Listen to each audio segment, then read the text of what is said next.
नमस्कार, जेकेएन हिंदी न्यूज में आपका फिर से स्वागत है। रेल यात्री एकता मजदूर संघ ने महिला दिवस के अवसर पर जरूरतमंद महिलाओं के लिए उपहार के रूप में साड़ियों का वितरण किया। अकोला रेल राबविलेला आहे।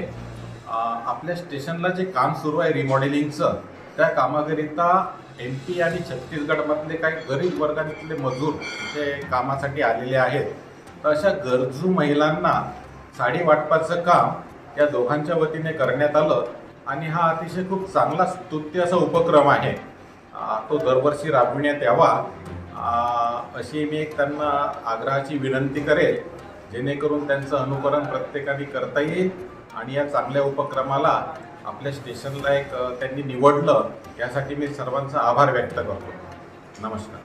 नमस्कार, माझं नाव जयश्री देशमुख, मी खामगावला राहते आणि आज 8 मार्च या दिननिमित्त महिला दिनानिमित्त आम्ही खामगाव रेल्वे स्टेशनला जागतिक महिला दिन म्हणून साजरा केला। तर रेल यात्री मजदूर संघ यांनी याच्या आम्ही पदाधिकारी पण आहे आणि सर्व महिला मिळून इथे आम्ही एक कार्यक्रम राबवला की ज्या गरीब महिला आहेत या रेल्वे स्टेशनला जे काम करत आहेत त्या महिलांना आम्ही साडी वाटप पण केलं आणि त्यांचा अभिनंदन केलं की ज्या लोकांनी आजपर्यंत त्यांना कधी मान दिलेला नाहीये, तो आज आम्ही त्यांना 8 मार्च या दिवशी जागतिक महिला दिना दिवशी त्यांचा सन्मान केला आणि त्यांना त्यांचं अभिनंदन केलं। तर या निमित्ताने आम्ही सर्व पदाधिकारी महिला खामगाववरून आम्ही सगळ्यांना हा संदेश देऊ की आम्ही जसं महिला दिन साजरा केला, गोरगरिबांसाठी आम्ही सतत तत्पर उभं राहतो, तसंच सर्व महिलांनी ऐसी ही और खबरों से जुड़े रहने के लिए देखते रहिए जेकेएन हिंदी न्यूज। ऐसी ही और खबरों से जुड़े रहने के लिए देखते रहिए जेकेएन हिंदी न्यूज।